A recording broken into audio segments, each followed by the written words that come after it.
Halo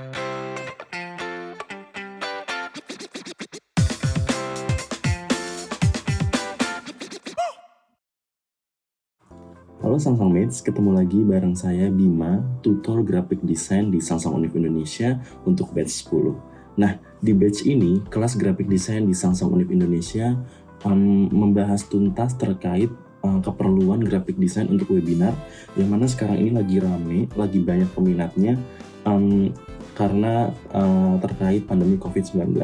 Nah, dari kelas di batch 10 ini, saya mau merangkum beberapa pertanyaan terkait keperluan graphic design untuk webinar itu sendiri. Pertanyaan pertama, boleh nggak kalau desain poster webinar itu berbeda dengan konsep promosi di sosial media? Sebaiknya hal itu harus dihindari karena apa? Konsep desain dalam sebuah acara, dalam sebuah event, termasuk webinar ini itu sebisa mungkin harus utuh dan harus solid dan harus satu gitu. Jadi kalau misalnya desainnya beda, takutnya nanti identitas acaranya juga jadi bias gitu, dan audiens atau nanti calon pesertanya juga bakalan jadi bingung, bakalan jadi nggak kenal dan nggak tahu webinar ini sama nggak sih sama akun sosial media ini, kok beda desainnya kayak gitu. Jadi kayak ada krisis identitas, takutnya begitu. Nah, hal itu juga takutnya jadi bikin konsep desain yang udah kita bikin, konsep desain yang udah kita bangun itu jadi nggak rapi, apalagi buat di sosial media sendiri, yang pasti bakalan jadi tempat, bakalan jadi platform yang mana bakalan sering nge-share atau sering posting poster webinarnya itu sendiri gitu. Kalau misalnya dari konsep poster webinarnya udah beda, kemudian konsep di sosial medianya juga udah beda, sementara sosial media itu adalah tempat buat nge-share poster sering-sering gitu, takutnya nanti bakalan jadi kayak nggak satu sama konsep acaranya dan jadi nggak utuh sama konsep desain grafisnya itu sendiri. Nah, kemudian untuk pertanyaan kedua masih tentang poster webinar, konten apa aja sih Kak yang sebaiknya hadir dalam poster webinar? Kemarin udah sama-sama kita bahas, cuma nggak apa-apa aku ulang lagi di sini. Yang pasti yang pertama adalah nama webinarnya, kemudian tema webinarnya apa, dan kalau misalnya ada tagline webinar itu dicantumin juga nggak apa-apa. Nama webinar itu nggak cuma hanya nama webinar secara utuh, tapi kalau misalnya ada kan suka ada tuh yang ada webinar seri keberapa atau webinar batch keberapa kayak gitu, itu nggak apa-apa dicantumin juga.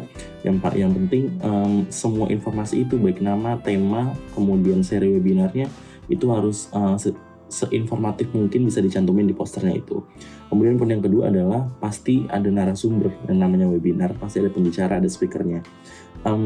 Foto narasumbernya harus masuk dengan jelas, dan kalau misalkan lebih dari satu narasumber, usahakan tone warna fotonya sama, dan kalau misalkan tone foto warnanya nggak bisa sama, dijadiin black and white juga nggak apa-apa, itu sekreasi kalian aja. Terus yang kedua adalah nama narasumbernya secara lengkap atau sesuai dengan request narasumbernya. Karena kadang ada narasumber yang minta semua gelarnya dicantumin, ada juga narasumber yang nggak mau gelar apapun dicantumin. Itu tergantung dari narasumbernya dan sesuai dari brief yang kita terima. Kemudian peran atau role dari narasumber itu.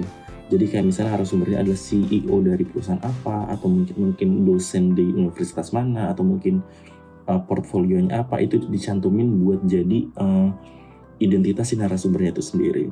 Kemudian jangan lupa untuk foto narasumber, layout fotonya juga harus rapi, sama kayak yang waktu itu aku bahas di kelas, yang mana jangan sampai ada bagian tubuh yang terpotong. Kalau misalkan nggak sampai full, nggak sampai utuh, bisa bisa diakalin dengan layering mask atau sebagainya.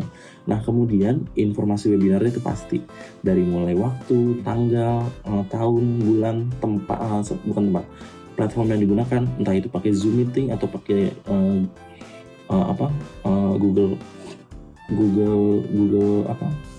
Google Meeting dan platform-platform lainnya.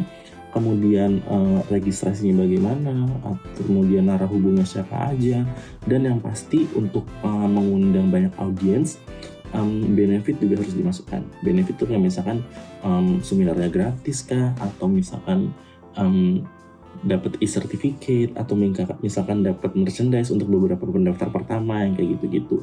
Dan lagi-lagi aku ingatkan untuk tidak memasukkan benefit yang bentuknya abstrak, kayak misalkan mendapatkan relasi baru, mendapatkan ilmu yang bermanfaat, atau benefit-benefit yang belum tentu didapatkan oleh peserta. Cantumin aja benefit yang sifatnya itu material, cantumin benefit yang sifatnya emang barang fisik, karena itu jauh lebih menjamin untuk pesertanya. Dan kemudian jangan lupa masukin logo penyelenggara, nama penyelenggara, dan juga logo sponsor dan juga media partner yang kerjasama. Kayak logo penyelenggara paling atas, kemudian kalau ada sponsor utama, nama penyelenggara juga jangan lupa, dan paling bawah misalnya kayak sponsor-sponsor pendukung atau media partner pendukung itu juga harus dimasukin. Nah, kurang lebih begitu pertanyaan-pertanyaan yang kemarin sempat muncul untuk kelas graphic design batch 10, membuat graphic design untuk webinar. Mudah-mudahan membantu. Sampai ketemu di batch selanjutnya. Bye.